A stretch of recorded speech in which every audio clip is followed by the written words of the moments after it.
Hello guys, welcome to our channel. ప్రస్తుతం మనతో discuss చేయడానికి దాము బాలాజీ గారు ఉన్నారు. వారితో మాట్లాడి మరిన్ని విషయాలు తెలుసుకుందాం. నమస్కారం సార్.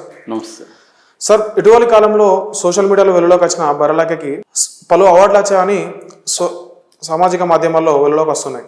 సో సైమా ఫ్యాషన్ షోలో కూడా ఆవిడ పాల్గొన్నారని వార్తలు అయితే బయటకు వస్తున్నాయి. సో దీని గురించి మీరేమంటారు సార్? మామూలుగా బర్రెలక్క ఎలక్షన్ తర్వాత ఆమె కొద్ది రోజులు అజ్ఞాతంలోకి వెళ్ళింది. ఎందుకంటే మీడియా వాళ్ళు కాంటాక్ట్ చేస్తే కూడా ఆమె టచ్లోకి రాలేదు. దానికి ప్రధాన కారణం ఏంటంటే ఆమెకి ఎలక్షన్లో రకరకాల ఇబ్బందులు కూడా ఎదురయ్యాయి. దాంతో కొంత రెస్ట్ తీసుకోవాలనేది ఒకటి. రెండోది, మీడియాకి కొద్దిగా దూరంగా ఉంటే మంచిది. మీడియా వాళ్ళు ఎలా ప్రొజెక్ట్ చేస్తారనేది మనకు తెలీదు అని మన జేడి లక్ష్మీనారాయణ లాంటి వాళ్ళు ఆమెకు సలహా ఇచ్చారు. మీడియాతో జాగ్రత్తగా ఉండమ్మా నువ్వు. అంటే మీడియా ఏంటంటే డబుల్ ఎడ్జ్డ్ వెపన్ లాంటిది, రెండు వైపులా పదునైన కత్తి లాంటిది.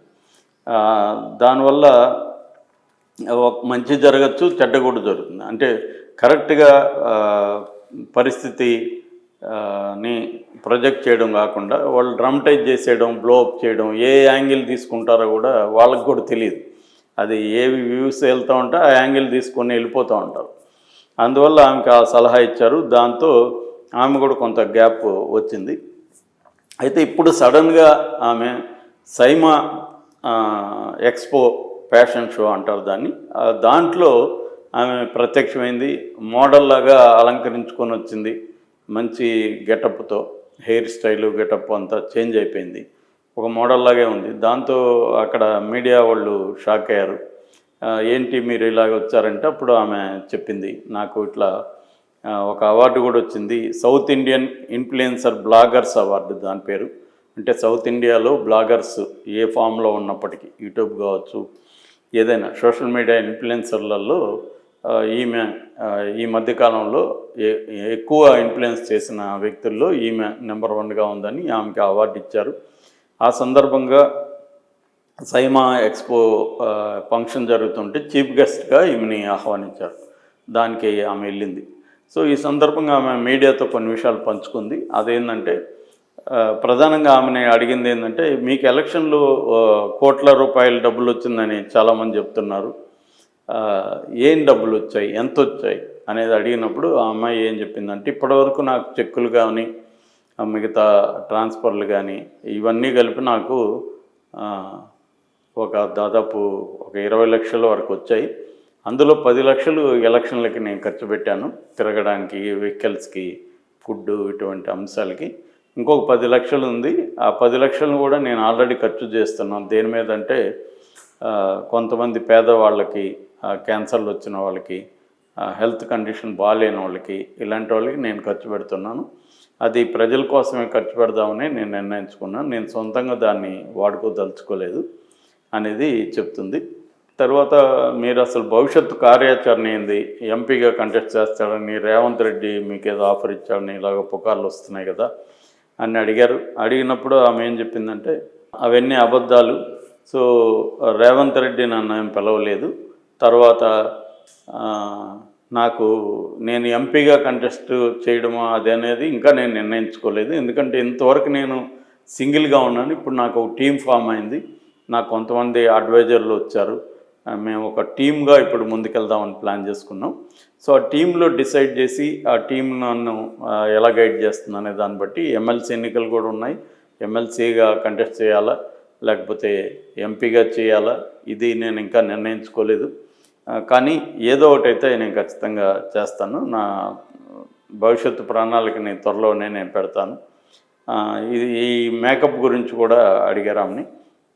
మేకప్ నేను ఎక్కడ ప్రొఫెషనల్గా వెళ్ళేం దీనికోసం చేయించుకోలేదు. మా వదిన భార్గవి అని ఉన్నారు, ఆమెకి కొంత ఐడియా ఉంది వీటి పట్ల. ఆమె నన్ను అన్ని చోట్లకి నువ్వు ఇలాగే వెళ్ళకు, కొంత ఫంక్షన్ కాబట్టి ఇది కొంత బాగా వెళ్ళాలి అని చెప్పి నాకు ఇలా చేసింది అనేది అమ్మాయి చెప్తుంది.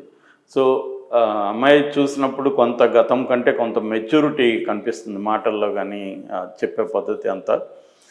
ఆ మధ్య కూడా ఒక వీడియో రిలీజ్ చేసింది, ఇక్కడ హాస్టల్ నేను ఖాళీ చేసి వెళ్ళిపోతున్నాను, ఇక్కడ ఇంకా నేను ఉండే అవసరం ఏమీ లేదు నాకు ఇక్కడ, కాబట్టి నేను మా ఊరికి వెళ్ళిపోతున్నాను, హాస్టల్ ఖాళీ చేస్తున్నాను అనేది ఒకటి చెప్పింది. దాని తర్వాత ఆ వీడియో కూడా వైరల్ అయింది. తర్వాత కొన్ని వీడియోస్ కూడా ఆమె మళ్ళీ పెట్టుకుంటూ వస్తుంది. అంటే ఒక ఇంకా స్పష్టత వచ్చినట్టుగా కనబడట్లేదు భవిష్యత్తు కార్యాచరణకు సంబంధించి. ఎందుకంటే ఆమెకి గత అనుభవాల్లో ఆమెకు అర్థమైంది, అది కూడా చెప్తుంది. ఆమె మెయిన్గా డబ్బే ప్రధానంగా పనిచేస్తుంది ఎలక్షన్లో. నేను అది నేర్చుకున్నాను. ఈ ఎలక్షన్లో నేను నేర్చుకున్న ప్రధానమైన లెసన్ ఏంటంటే ఎలక్షన్లో అన్నిటికంటే కూడా డబ్బు అనేది పనిచేసింది అనేది ఆమె చెప్తుంది. మేబీ అది అన్ని చోట్ల కూడా వాస్తవమే, మోర్ ఆర్ లెస్. బట్ కొన్ని చోట్ల ప్రభుత్వ వ్యతిరేకత కూడా ఖచ్చితంగా పనిచేసింది. డబ్బులే పనిచేస్తుంటే బీఆర్ఎస్ అధికారంలోకి రావాలి, కాంగ్రెస్ అధికారంలోకి వచ్చి ఉండే పరిస్థితి లేదు. కాబట్టి ఏంటంటే ఆ నియోజకవర్గంలో ఆమె అనుభవం నుంచి చెప్పి ఉండొచ్చు. కానీ ఓవరాల్గా చూసుకున్నప్పుడు మనం అర్థం చేసుకోవాల్సింది ఏంటంటే డబ్బు పనిచేస్తుంది, కానీ డబ్బే పనిచేసేటైతే కేసీఆర్ దగ్గర లేనంత డబ్బు కాదు, వాళ్ళు ఇచ్చిన ఎవరు ఇవ్వలేదు. కానీ ప్రజల్లో ఏంటంటే డబ్బులు ఒకవేళ ఇస్తే తీసుకుంటారు, వద్దనే వాళ్ళు తక్కువే ఉండొచ్చు. కానీ డబ్బులు తీసుకున్న వాళ్ళకే ఓట్లు వేయాలనేది పోయింది. ఇవాళ తీసుకొని కూడా తమకు ఇష్టమైన వాళ్ళకే వేస్తారు. నువ్వు డబ్బులు ఇచ్చినంత మాత్రాన్ని నీకు ఓటేస్తానని గ్యారంటీ లేదు. నీ మీద నాకు వ్యతిరేకత ఉంటే నీ దగ్గర డబ్బులు తీసుకుంటా కానీ నీకు ఓటేను.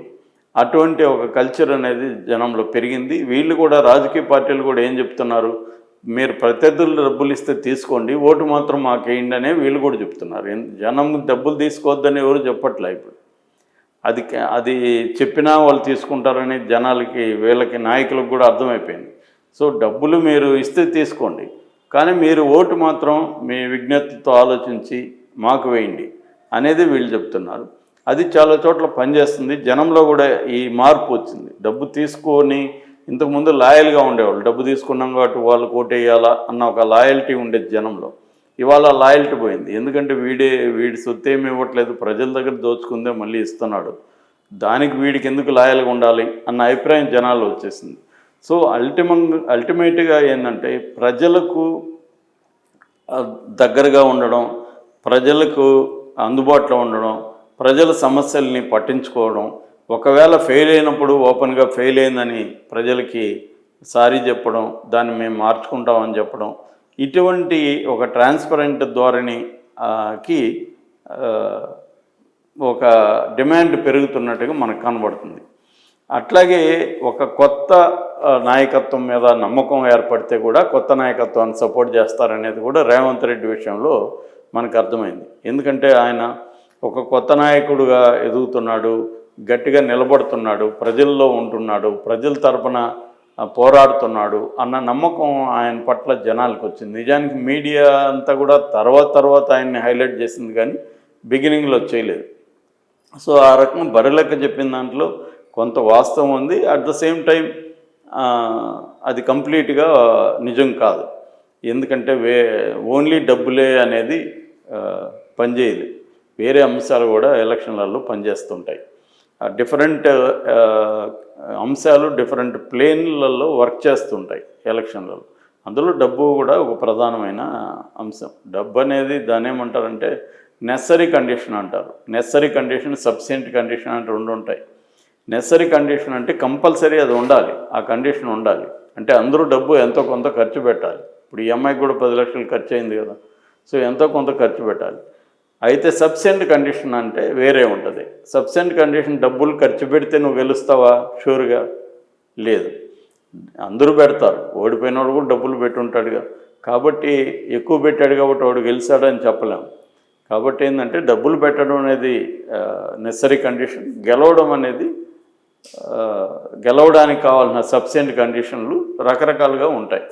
అక్కడ లోకల్గా సామాజిక సమీకరణ కావచ్చు, లోకల్గా నీ ప్రత్యర్థి మీద వ్యతిరేకత కావచ్చు, నీ మీద సింపతి కావచ్చు, కొత్త వాళ్ళని ఎన్నుకున్నామని ప్రజలు భావించడం కావచ్చు, ఇలా అనేక అంశాలు సబ్సిడెంట్ కండిషన్ అన్నమాట.